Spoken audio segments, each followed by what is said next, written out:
Meus queridos irmãos, uma boa noite, graça e paz. Eu gostaria de convidá-los a abrirem suas Bíblias comigo no segundo livro das Crônicas, no capítulo 26. Com a graça de Deus, esse será o texto que nós usaremos para a nossa breve reflexão de hoje à noite. Segundo as Crônicas, capítulo 26. E nós pensaremos a respeito do triste fim do soberbo, daquele que infelizmente não conseguiu guardar o seu coração. Essa breve reflexão, meus irmãos, é produto de uma conversa que eu tive com meu pai alguns dias atrás.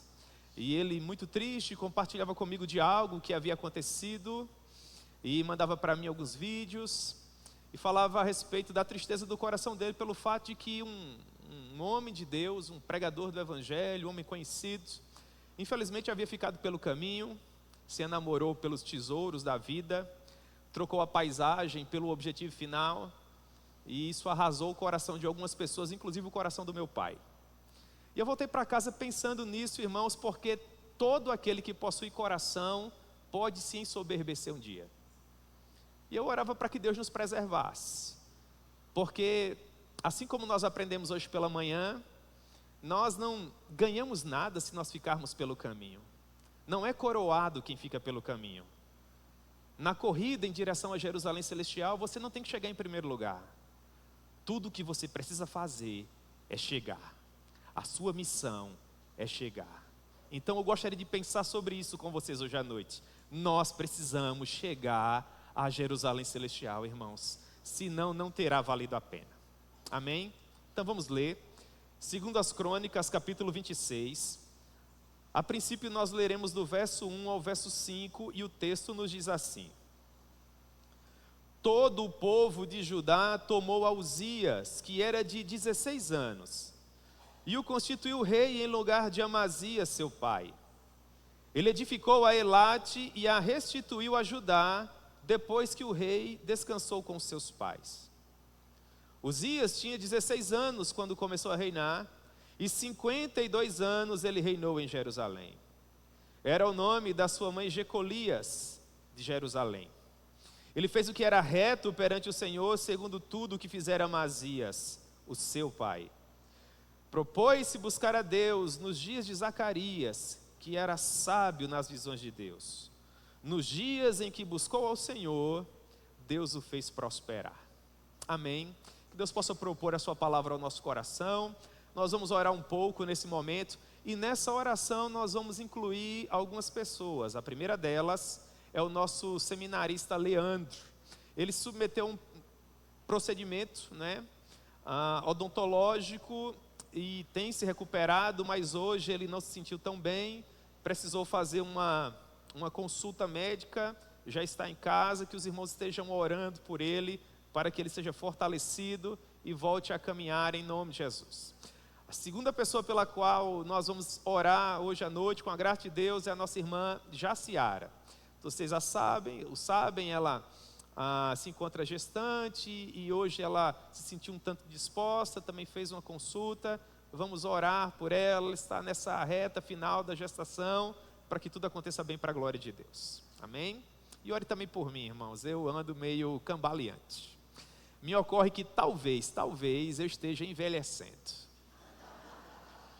Então ore por mim, ore pela minha garganta, ore pelo meu corpo, para que Deus tenha misericórdia de mim. Vamos orar? Meu Deus, nós te amamos com toda a força do nosso coração. É muito bom poder subir à tua casa para engrandecer o teu nome. Meu Deus, uma vez que nós estivemos lendo a tua palavra, seja misericordioso para conosco e nos ajude a compreendê-la, Senhor. Que o teu Espírito possa nos conceder luz suficiente para que nós possamos guardar um bom depósito acerca de todas as verdades que o Senhor vier a nos propor aqui.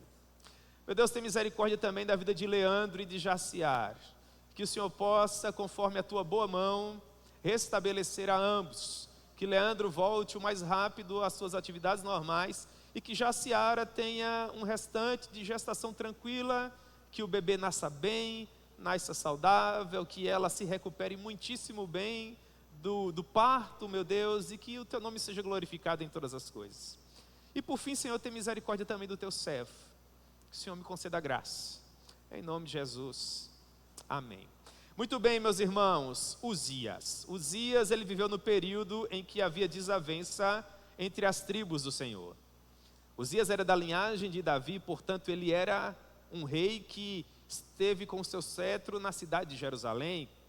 Reinou, portanto, a partir da tribo de Judá e parte da tribo de Benjamim. Apesar de ser da linhagem de Davi, os ancestrais de Uzias não foram grandes homens de Deus. Na verdade, foram pífios com relação a isso. Uzias era neto do rei Joás. Joás é aquele bebê que ficou conhecido pelo fato de ter sobrevivido à sublevação da rainha perversa Atalia. Você lembra da Atalia? A Atalia era quase uma Jezabel, mas ela não chegou a ser tão perversa. Contudo, era uma mulher muito má. Após a morte de Acasias, seu filho, ela tratou de matar toda a linhagem real. E uma moça chamada Jeozebede conseguiu esconder o pequeno Joás.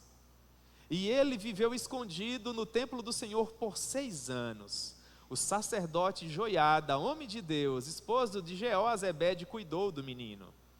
Quando ele completou 7 anos de idade, o sacerdote compreendeu que ele podia tornar o menino rei, e o sacerdote serviria como espécie de primeiro-ministro. O cetro, a coroa, estaria sob a cabeça de um dos filhos de Davi. Mas como ele era garoto, o sumo sacerdote reinaria em lugar dele para a glória de Deus. E assim aconteceu. A palavra nos diz em 2 Crônicas, no capítulo 25, que enquanto o sacerdote Joiada estava vivo, Deus fez o reinado de Joás prosperar. Contudo, quando aquele homem morreu, Joás passou a ser aconselhado pelos príncipes mais novos que vieram depois. Ele se tornou um homem soberbo. E a primeira providência que ele tomou foi abandonar os caminhos do Senhor. Zacarias era filho de Joiada, aquele que criou Joás. Portanto, era seu meu irmão, o seu irmão mais velho. E por amá-lo, tentou lhe dar conselhos, para que ele não tomasse aquele caminho que não servia para a glória de Deus.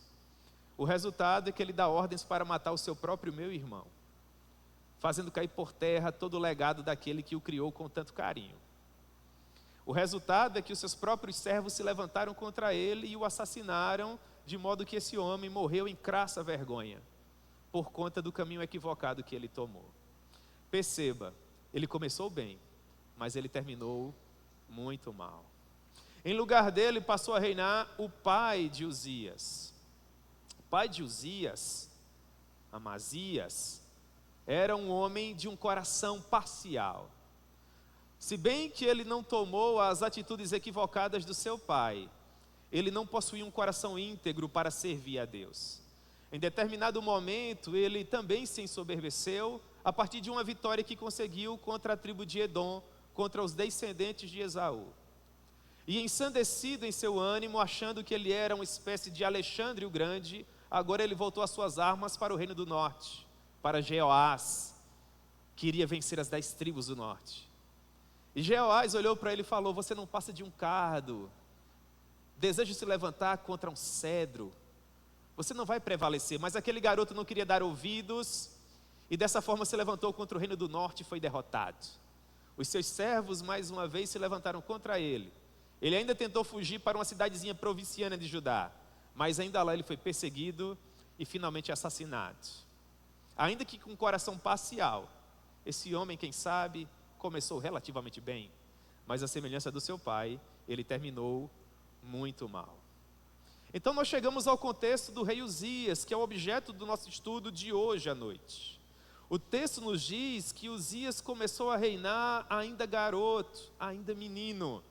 Mas o que está escrito acerca dele no verso inicial me chamou muito a atenção. O autor do documento diz assim: todo o povo de Judá tomou a Uzias, que era de 16 anos, e o constituiu rei em lugar de Amazias, seu pai. Qual a expressão, irmãos, que eu gostaria de pensar para que nós pudéssemos olhar para ela hoje à noite? É a expressão que diz: todo o povo de Judá tomou a Uzias. Perceba, esse povo vinha em frangalhos, monarcas que eram mais déspotas do que reis. O povo queria uma novidade, o povo queria uma mudança.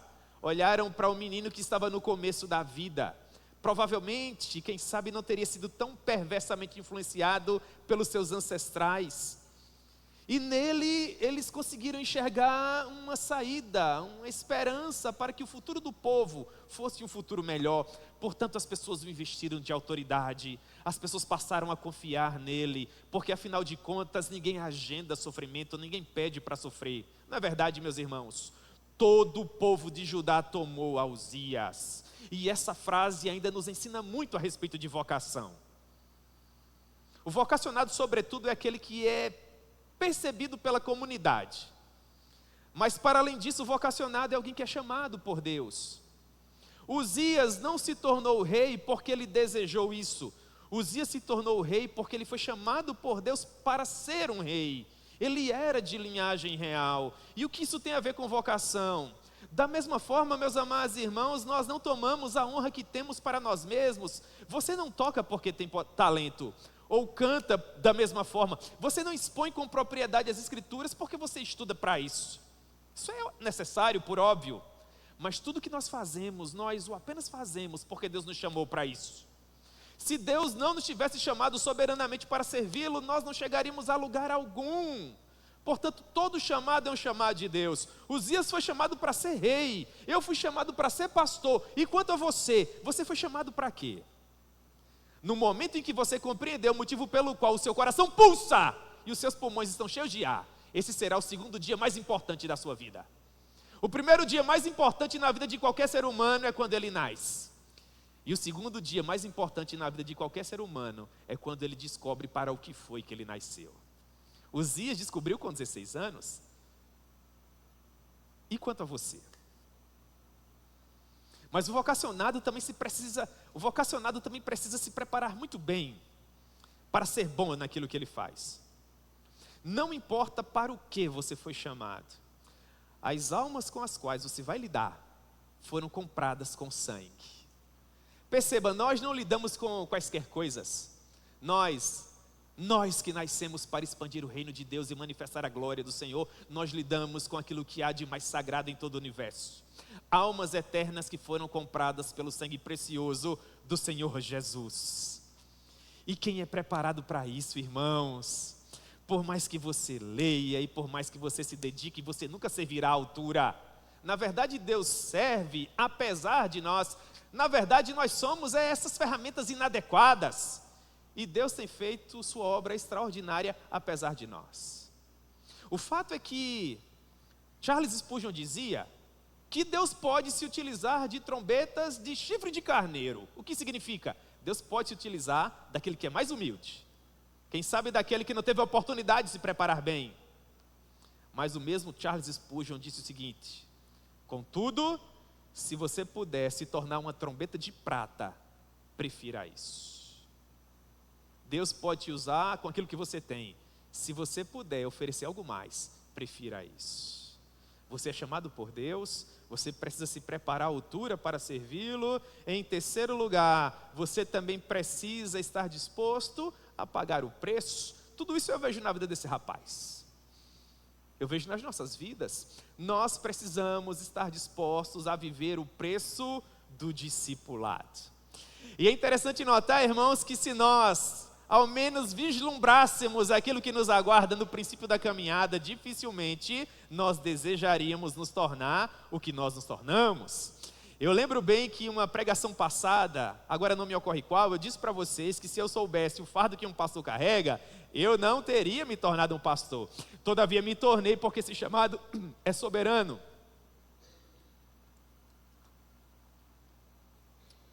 Você não se torna um pastor, você é arrastado a isso.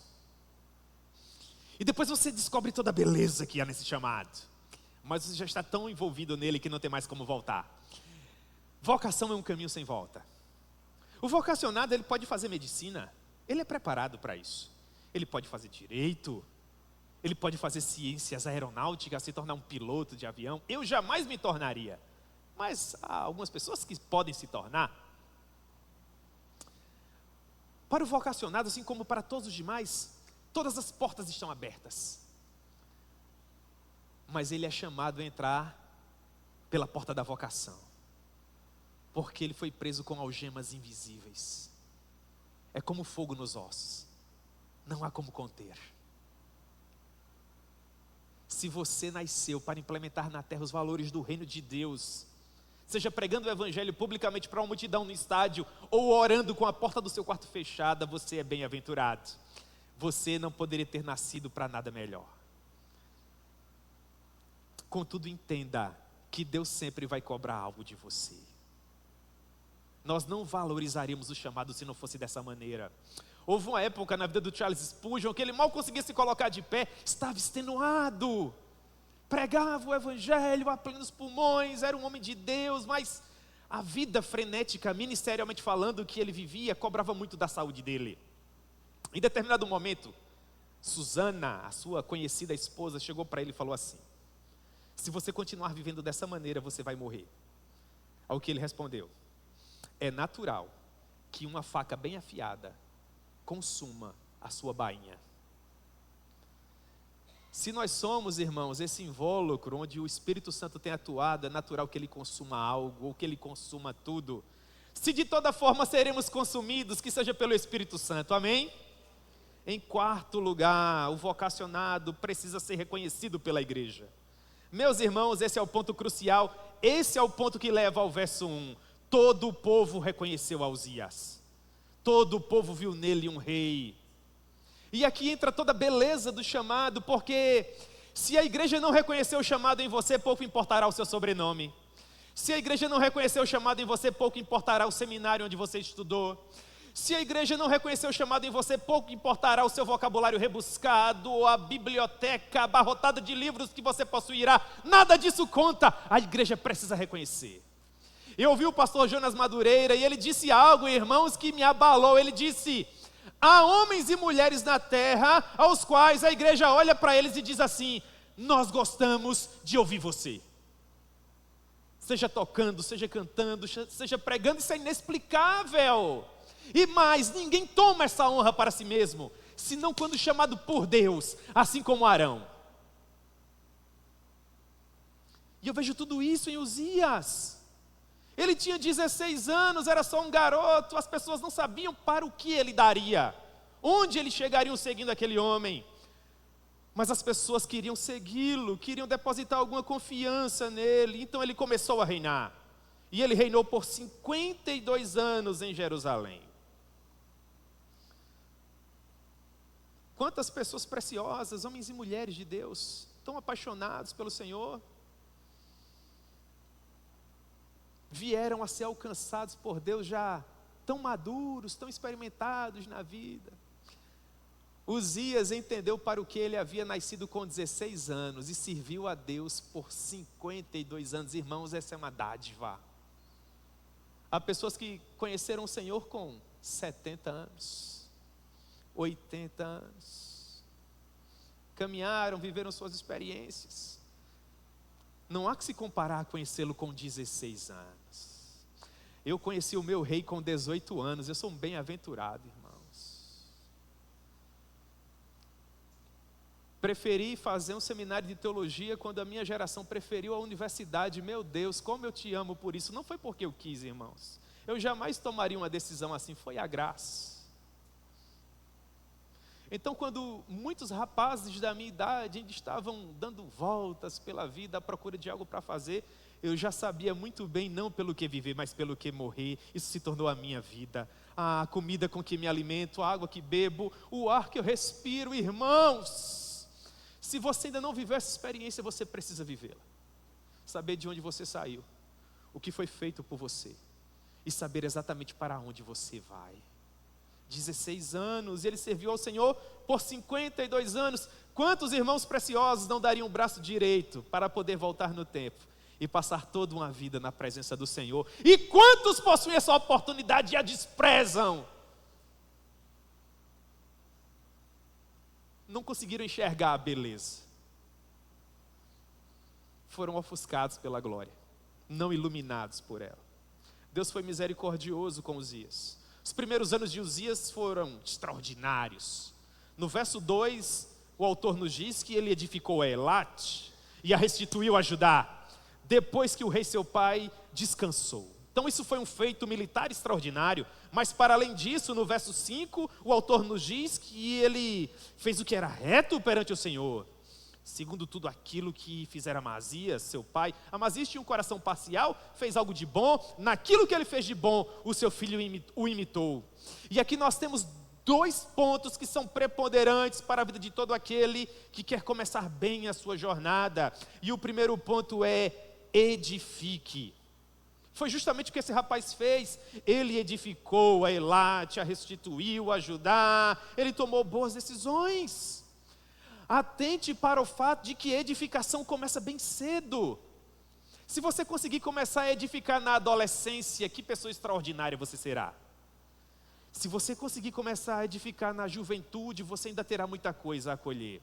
O ponto é, quanto mais você retardar as sementes que você deve lançar, para que você possa colher os frutos de justiça que o Evangelho pode oferecer a você, menos você colherá. É uma lógica bíblica. Portanto, se você puder semear, semeie, edifique, estruture, se prepare. É nesse momento que nós nos perguntamos: onde eu pretendo chegar? Uzias pretendia chegar muito longe, então ele tratou de fazer uma estrutura muito boa. Vamos pensar em termos de serviço, vamos pensar em termos de vocação, vamos pensar em termos de fazer as nossas vidas valer a pena. A pergunta é: onde você, querido irmão, comprado pelo sangue precioso do Senhor Jesus, pretende chegar? Será que há estrutura suficiente na sua vida para lhe oferecer a base que você precisa para viver todos os sonhos que você tem? Para suportar tudo aquilo que você pretende viver na presença do Senhor? Esse garoto queria ter um reino grande e amplo, ele queria ser melhor que os seus antecessores, então ele tratou de edificar. Se você quer ter um ministério abençoado, eu gostaria de aconselhar você: trate de edificar, trate de planejar. Planejamento está em muito associado à edificação. Eu gosto muito de um livro do pastor David Harvey, um pastor norte-americano, e o título do livro é Resgatando a Ambição. E por que esse livro é tão apropriado? Porque eu gostaria que, se possível, você até lesse esse livro. Porque infelizmente há pessoas no meio evangélico que não aspiram nada, que infelizmente não querem chegar a lugar algum. São semelhantes àquela canção popular: deixa a vida me levar. Mas meu irmão, olhe para mim, por favor, preste atenção. Você só possui uma oportunidade, você não pode falhar. Você não tem 2, 3 ou 4 vidas, isso é falácia, nós não acreditamos nisso. Nós só temos uma única oportunidade de fazer a nossa vida valer a pena, e nós não podemos brincar com isso. Você precisa olhar para a história da igreja, para os grandes homens e mulheres que antecederam a você e a mim. Você precisa estudar os grandes feitos que Deus fez através da vida destes grandes heróis. Depois dobrar o seu joelho e dizer: Senhor, mas será que não sobrou nada para mim? Eu sou apaixonado por sermões. Eu leio quase que devocionalmente. Sobretudo do Charles Spurgeon, do Martin Lloyd Jones. Irmãos, quantas vezes, emocionado com tudo aquilo que lia, eu consigo ver os homens pregando, é impressionante, de tão apaixonados que eles eram pelo Senhor, pelo que faziam. E com a minha mente iluminada, com o meu coração aquecido, quantas vezes eu não dobrei os meus joelhos e falei para o meu Deus em oração: desce todos a Ele, Senhor, mas não sobrou nenhum para mim. Dá-me algo, Senhor.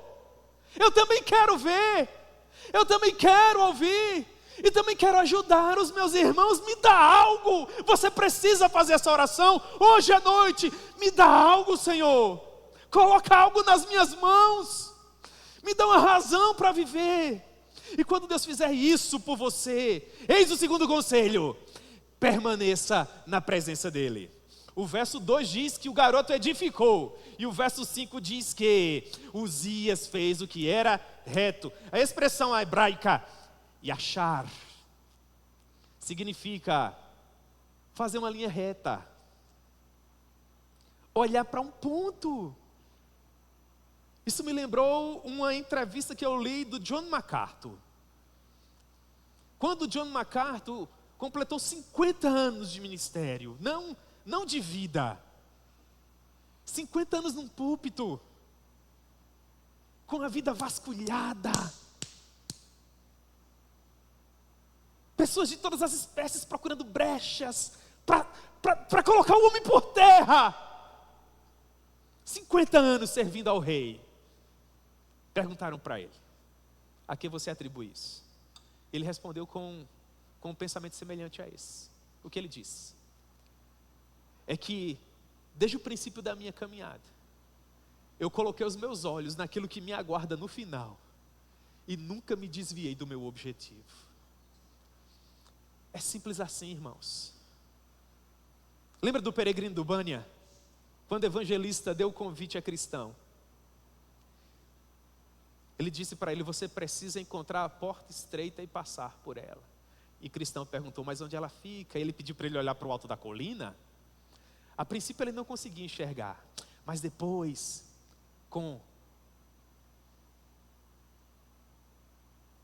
mais esmero, ele viu a porta. E ele perguntou para o evangelista: o que eu preciso fazer? Eu jamais esquecerei o que ele respondeu. Ele disse: coloque os olhos naquela porta e corra até lá. E não pare até que você chegue. Não se desvie do seu objetivo. É tudo que nós precisamos fazer, irmãos. Colocar os olhos no nosso objetivo e persegui-lo até o fim. Verso 5: propôs-se Uzias a buscar a Deus nos dias de Zacarias. Zacarias era um homem sábio nas visões de Deus. Então o verso 5 termina assim: não poderia ser diferente. Nos dias em que buscou o Senhor, Deus o fez prosperar. Uzias tomou a melhor de todas as decisões. Com 16 anos ele olhou para a geração dele e se perguntou assim: quem aqui é apaixonado pelo Senhor? Com quem é que eu posso andar? Irmãos, essa é a indagação.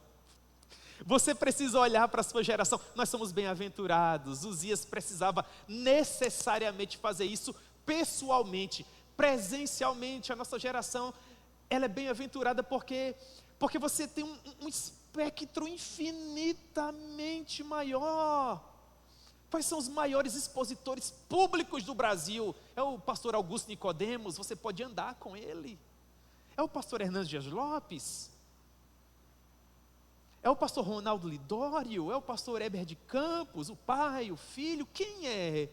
Quem é que fala ao seu coração? Quais são os seus referenciais? Esses homens estão aí à distância de um clique, irmãos. E há tantos livros, e há tantos comentários, e há tantas Bíblias. A Bíblia para todo gosto e para todo tipo de pessoa. A Bíblia do homem e do pregador, e a Bíblia da criança, do adolescente, da mulher, do jovem. Como Deus ama a nossa geração. E há pessoas que desperdiçam todo esse vasto mundo de conhecimento. Eu não consigo entender onde essas pessoas pretendem chegar. Porque Uzias olhou para um homem, e o homem era Zacarias. O texto nos diz que Zacarias era um homem sábio. Não em quaisquer coisas que não falam ao coração de um vocacionado, de alguém que quer viver para a glória de Deus. Zacarias era sábio nas visões do Senhor, e Uzias o trouxe para perto. Quem você está trazendo para perto da sua vida? Quais são os seus referenciais? Você olha para quem? Quem te inspira? Quem enche o seu coração de gozo? Que te desafia intelectualmente? Será que você não tem ninguém? Nos dias em que esse garoto buscou ao Senhor, Deus o fez prosperar. Irmãos, e ele prosperou. Como ele prosperou? A partir do verso 6 o texto diz assim: ele saiu e guerreou contra os filisteus e quebrou o muro de Gate, e o de Jabiné, e o de Asdod, edificou cidades no deserto de Asdod entre os filisteus. Deus o ajudou contra os filisteus e contra os arábios que habitavam em Gurbaal e contra os meunitas. Os amonitas deram presentes a Uzias, cujo renome se espalhara até a entrada do Egito, porque se tinha tornado em extremo forte. Ele também edificou torres em Jerusalém, a porta da esquina, do vale, do ângulo, e fortificou a todas elas. Ele também edificou torres no deserto e cavou muitas cisternas, porque ele tinha muito gado. Ele cavou cisternas nos vales e nas campinas, mas não apenas isso, ele contratou lavradores e vinhateiros, tanto nos montes como nos campos férteis, porque ele era amigo da agricultura. Tinha também Uzias um exército de homens destros nas armas, que saíam à guerra em tropas, segundo o rol feito pelo escrivão Jeiel e Maaseias, sob a direção de Ananias, um dos príncipes do rei. O número total dos cabeças das famílias, homens valentes, era de 2.600. Debaixo das suas ordens havia um exército guerreiro de 307.000 homens, que faziam guerra com grande poder, para ajudar o rei contra os inimigos. Preparou-lhes Uzias todo o exército, escudos, para todo o exército, escudos, lanças, capacetes, couraças, arcos e até fundas.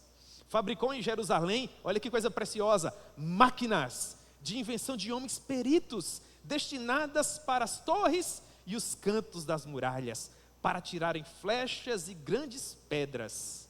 Divulgou-se a sua fama até muito longe, porque foi maravilhosamente ajudado, até que se tornou forte. Pois bem, esse é o apogeu da vida de Uzias. Ele começou muito bem, depois se tornou ainda melhor. O melhor da sua geração, o melhor da sua linhagem. Uzias estava cercado por povos que lhe eram hostis, que não queriam ver a prosperidade do seu reino, não queriam ver a prosperidade do povo do Senhor.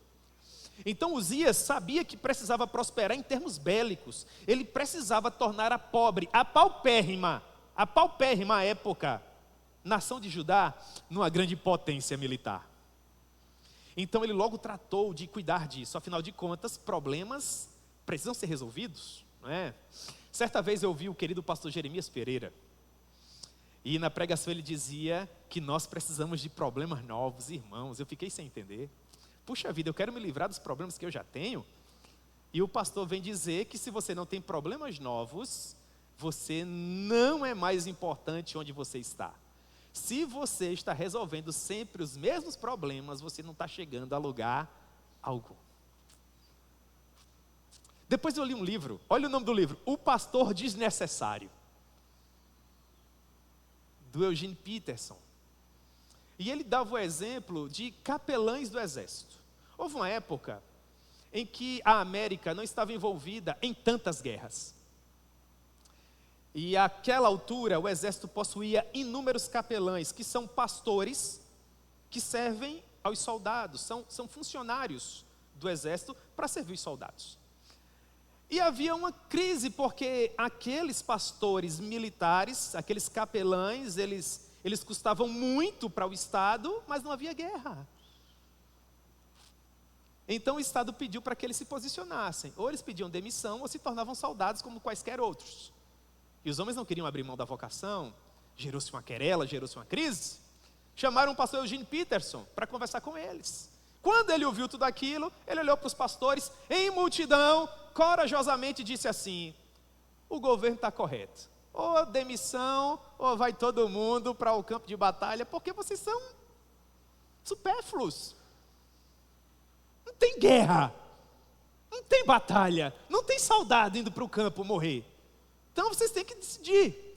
Então no meio daquela reunião, um dos pastores capelães se levantou, deu um soco na mesa, fez os copos de plástico voarem. E a plenos pulmões disse: nós precisamos de uma guerra. Você precisa de uma guerra. Eu também preciso de uma guerra. O apóstolo Paulo, com um pouco mais de 60 anos, tinha escrito quase que todos os documentos que escreveu, era o pastor mais famoso da sua geração, o missionário mais festejado de todos os tempos, para a glória de Deus. Escrevendo aos Filipenses, ele vivia o apogeu do seu chamado. Ele podia, naquele momento, deitar numa rede e viver da fama que tinha. Sabe o que Paulo diz? esquecendo-me das coisas que para trás ficam, prossigo. Você já viveu experiências com Deus? Você pode viver ainda mais. Deus já se utilizou de você para fazer coisas grandiosas. Você não tem ideia do que Ele ainda pode fazer. Uzias sabia disso. Então ele saiu em guerra contra os filisteus. Que problemão ele arrumou? Não contra o reino do norte, mas contra os filisteus, os maiores inimigos de Jerusalém.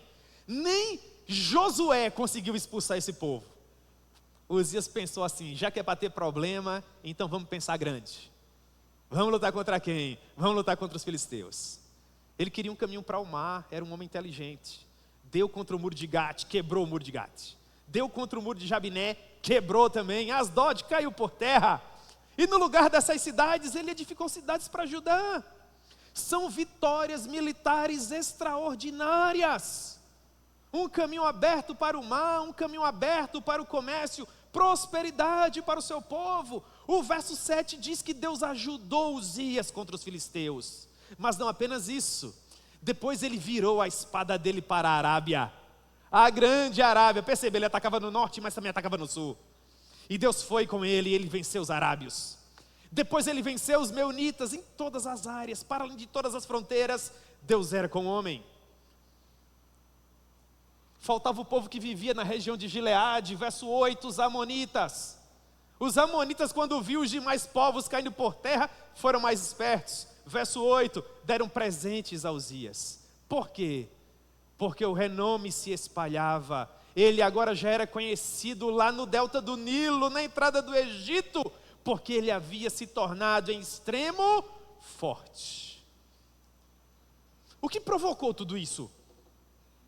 Por que será que os hostis amonitas, que detinham uma vasta planície tão fértil, tão valiosa, resolveram se render a Uzias? Ora, irmãos, verso 11. Uzias tinha um exército de homens destros nas armas, que saíam à guerra em tropa, segundo o rol feito pelo escrivão Jeiel. O número total dos cabeças das famílias dos homens valentes era de 2.600. Ele possuía um exército guerreiro de 307.500 homens. Para além disso, o exército tinha escudos, lanças, capacetes, couraças, arcos, e o texto diz assim, e até fundas, até pedra o povo jogava, era impressionante. E ele fabricou em Jerusalém máquinas de guerra, colocou nos cantos das muralhas, jogavam flechas enormes, irmãos, um canhão primitivo. E que coisa extraordinária, esse menino é um fenômeno.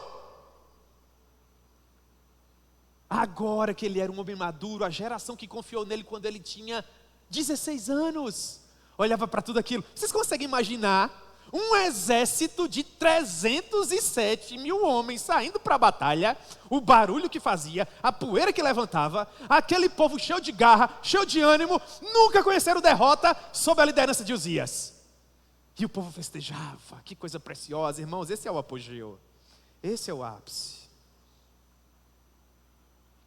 Ele trabalhou edificação, ele trabalhou estruturação, houve planejamento. Tudo estava em seu devido lugar e para além disso, além de ser um grande estrategista, o homem também era um visionário. A região de Judá era desértica, o que ele fez? Cavou vários poços. Poços nas montanhas, poços nas planícies. Contratou vinhateiros, contratou agricultores. Aquilo que outrora era deserto, agora eram pomares e vinhas. Que coisa preciosa, dava gosto de ver. Você consegue imaginar? O PIB de Judá deve ter ido aos píncaros. Tudo prosperava. O homem era amigo da agricultura. Tão famoso que até os egípcios, que se consideravam deuses, agora sabiam da fama do homem. Diziam, não é bom mexer com isso. Por que tudo isso aconteceu? Verso 15. Nada disso foi por acaso. Uzias foi maravilhosamente ajudado. Irmãos, essa expressão me chamou a atenção. Eu uso a revista e atualizada, como não poderia ser diferente, né? Ele foi maravilhosamente ajudados. Ninguém faz nada sozinho, irmãos.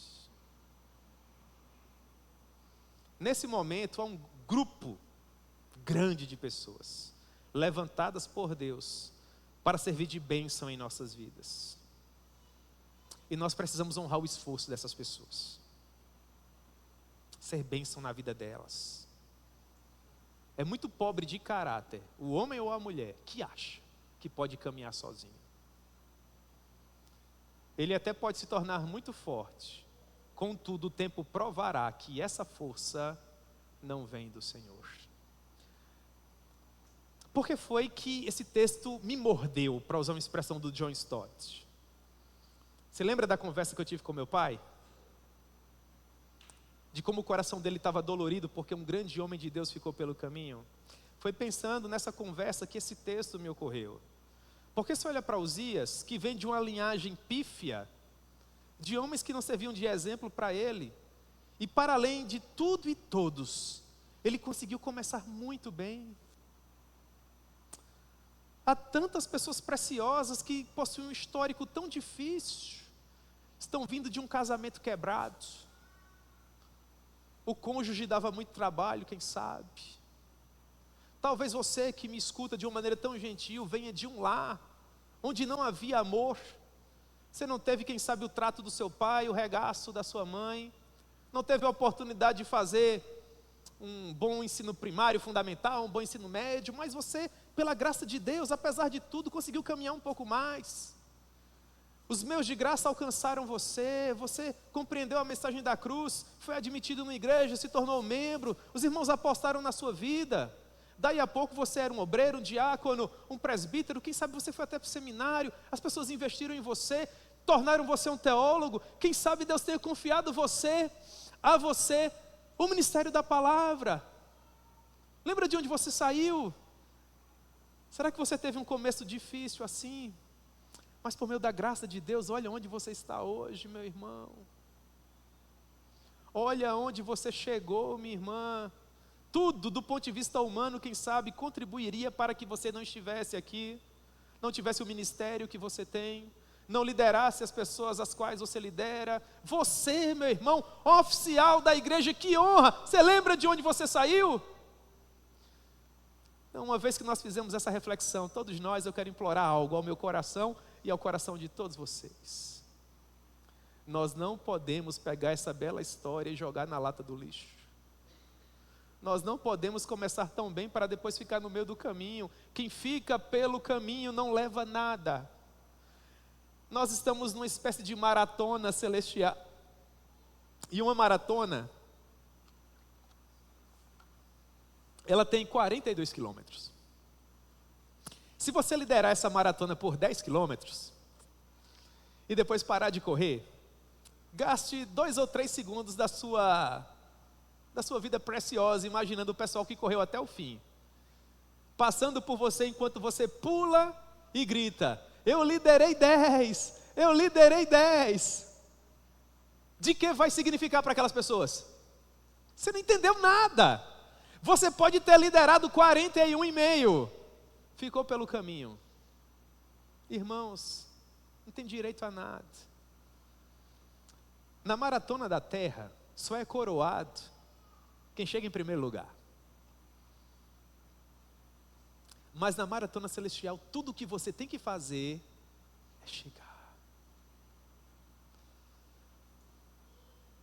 Eu dizia para uma pessoa querida: permaneça em movimento. Você está cansado, está sobrecarregado, está difícil. Permaneça em movimento. Se for o caso, se arraste. Você só não pode parar. Não é uma opção.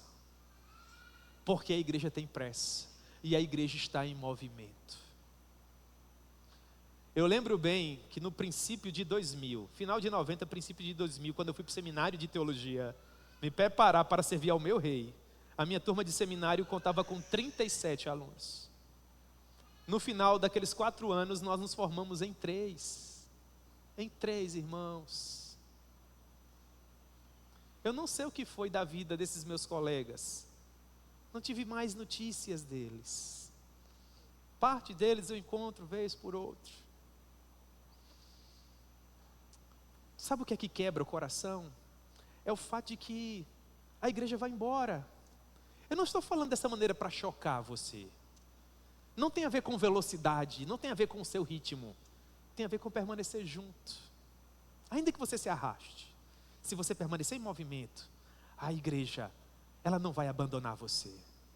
Mas também é verdade dizer que se você para, a igreja não vai esperar por você. Não seria justo com quem chora, não seria justo com quem sangra, não seria justo com quem está tombando no campo de batalha, não seria justo com quem não teve a oportunidade de ouvir uma única vez. A igreja precisa marchar, ela é um exército, é um grande exército celestial, o general é Jesus, ele marcha à frente da nossa coluna e ele tem pressa. E ele caminha para o triunfo, não há nada que possa detê-lo. E você, soldado, constituído para lutar nas fileiras de Emanuel, cinja os lombos, busque forças até onde você não tem, quem sabe, e continue em movimento. Vai valer a pena no final. Eu tenho certeza disso. Quando Uzias atingiu o ápice da sua vida, um triste fim lhe acometeu. O verso 16 diz que quando ele percebeu que havia se fortificado, exaltou-se o seu coração para a sua própria ruína. E ele cometeu transgressões contra o Senhor seu Deus, porque entrou no templo do Senhor para queimar incenso. O sacerdote Azarias entrou após ele com 80 homens, sacerdotes do Senhor, homens da maior firmeza, e resistiram ao rei. Eles disseram ao rei: Uzias, não é de sua competência queimar incenso perante o Senhor. Isso é função dos sacerdotes, dos filhos de Arão, que são consagrados para isso. Saia do santuário, você está transgredindo. Isso não serve para a tua honra, não serve para honrar o Senhor. Mas Uzias era um grande rei. Uzias era um grande general. Uzias era afamado desde Dan até Bérseba, até o Egito. Uzias agora se achava no direito de ditar as regras. Uzias agora se achava no direito de expandir não os limites do seu reino, mas os limites até do reino de Deus. Não, Uzias, você não é tão bom assim.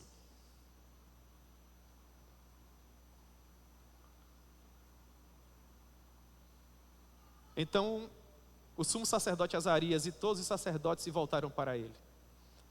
E eis que ele estava... Essa é uma palavra triste, irmãos. Se você já leu o Antigo Testamento, se você compreende o contexto, você sabe que essa é uma palavra muito triste. Mas muito triste. Um garoto que começou muito bem, que tinha tudo, irmãos, para terminar muito bem, agora não passava de um leproso. Sabe o que significa lepra no Antigo Testamento? É a ausência do Senhor. É uma existência onde a glória de Deus não se reúne. Quando os sacerdotes viram isso, quando o próprio Uzias viu isso, ele próprio se apressou a sair, porque ele percebeu que havia sido ferido pelo Senhor. E Uzias viveu leproso até a sua morte.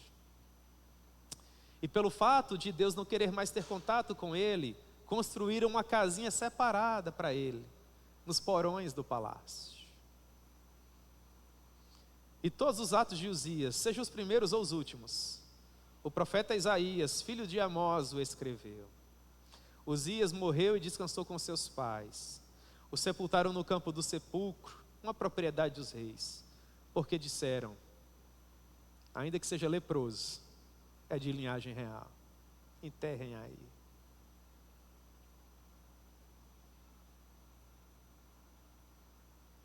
Esse não é um bom final, irmãos. O que é se exaltar? É achar que você pode ditar as regras, que você pode decidir acerca da sua própria vida, do seu próprio ministério. É dizer para Deus onde você pretende chegar.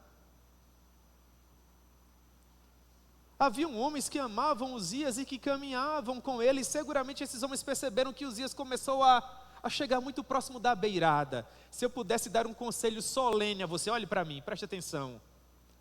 Não chegue tão perto da beirada. Não chegue tão perto do limite. Você sabe até onde você pode ir. Você conhece muito bem a estrutura que você tem. Olhe para tudo isso que Deus confiou a você. Para todo esse campo de lentilhas. E procure perceber se você está bem de fato no centro da vontade de Deus. Cuidando daquilo. E sabe o que mais me chama a atenção, irmãos? É que essa nossa ansiedade não muda nada. Esse nosso desejo de ser grande não muda nada. Esse nosso desejo de ser famoso não muda nada. Sabe o que é que eu tenho visto com a pequena experiência que eu tenho? Quem quer ter igreja grande, Deus dá a igreja pequena. Quem quer ter ministério grande, Deus dá ministério pequeno, e assim vai. Você consegue compreender isso?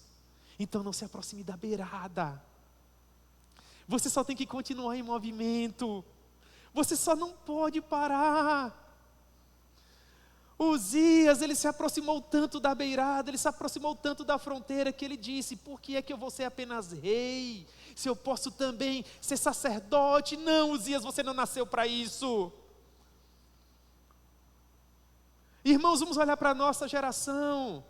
Deus tem chamado alguns homens nobres, pregadores preciosos, pastores, que por algum tempo foram tão privilegiados. Irmãos, Deus chamou esses homens para ser pastores. O que é que esses homens querem com dinheiro?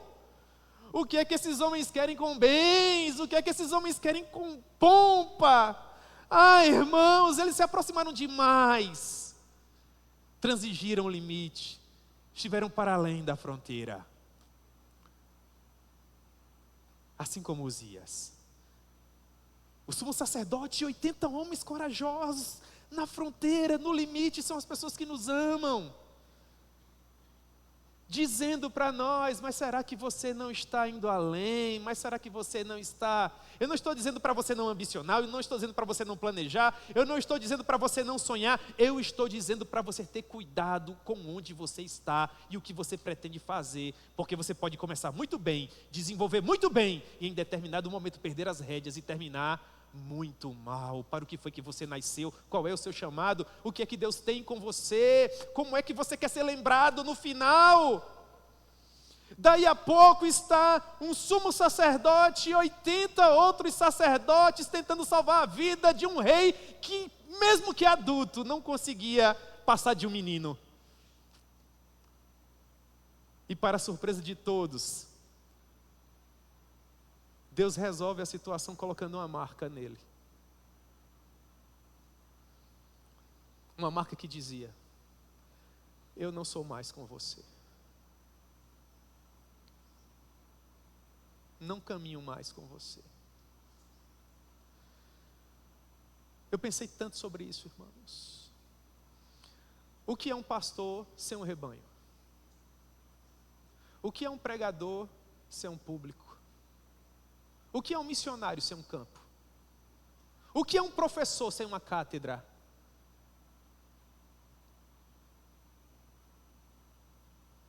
Retire a vocação do vocacionado.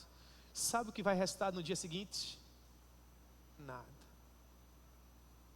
Eu ouvi o meu pai falar do grande homem de Deus que ficou pelo caminho. E eu dizia para Deus no meu coração: por favor, Senhor, nos proteja. Por favor, Senhor, nos guarde. Se o Senhor perceber que nós estamos no limite, se o dinheiro está nos seduzindo, se a fama está nos seduzindo, se o glamour está nos seduzindo, se uma mulher está nos seduzindo, se um homem está nos seduzindo, se qualquer coisa está nos seduzindo, tem misericórdia de nós, Senhor. Porque nós não queremos ficar pelo caminho, nós não queremos ser leprosos atuais, irmãos. Isso é tão duro, eu digo isso com tanto temor. Há grandes homens e mulheres de Deus que para o meu evangélico atualmente não passam de leprosos. E eu não me refiro à doença, eu me refiro ao exemplo, ao que Deus quer nos ensinar com isso. Transigiram o mandamento, estiveram para além da fronteira, acharam que eles podiam determinar os limites do próprio chamado, eles podiam ditar até onde os ministérios podiam ir. E foram tão longe que Deus disse para eles: nesse ponto onde vocês chegaram, eu não vou com vocês. E pelo fato de já estarem tão longe, não podem mais voltar.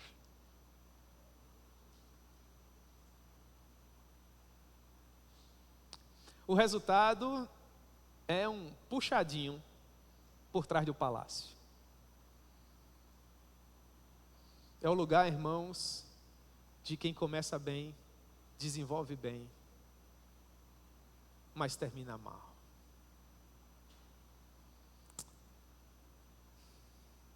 Se tudo é por meio da graça, não há espaço para soberba. Se tudo é graça, não há espaço para vanglória. Meu irmão, em nome de Jesus, lembre de onde você saiu. Lembre de tudo aquilo que foi feito por você. E ambicione com toda a força do seu coração chegar onde você pretende chegar. Isso vai servir como antídoto para que você não fique pelo caminho. Uzias foi leproso por todo o resto da sua vida. Morreu leproso. Não queimaram para ele incenso, não escreveram sobre ele canções. Mas Uzias foi o homem que derrotou 3 cidades poderosas dos filisteus. Uzias foi o homem que teve o maior exército da sua geração. Ele cavou os poços que nos descedentaram a vida toda. Ele plantou os pomares que saciaram a nossa fome. Ele tornou o nosso povo glorioso. Sabe o que é isso, irmãos? É um currículo recheado. É o currículo de Uzias, recheado, várias e várias páginas, com todos os seus feitos. Na última página, escreveram assim: e caiu. Pode ter 100 páginas, 200 páginas, 300 páginas. Se na última página estiver escrito, caiu, terá valido a pena? Se só tiver uma página, escrita parcialmente, meia página, e estiver escrito assim: fostes fiel no pouco, então no muito eu te colocarei. Entra no gozo. Oh, irmãos, aleluia! Nós precisamos chegar lá, e nós vamos chegar lá. Nós vamos olhar para o nosso chamado, nós vamos olhar para a nossa vocação, nós vamos olhar para a nossa missão, vamos retirar as ervas daninhas e vamos triunfar no final. Porque há pessoas que nos amam e contam conosco, e nós não queremos envergonhar essas pessoas. Mas para além de tudo isso, nós não queremos envergonhar o nosso Deus. Nós vamos começar bem e nós vamos terminar bem. Eu creio com toda a força do meu coração que a graça que nos chamou no princípio será poderosa para nos manter seguros até o final.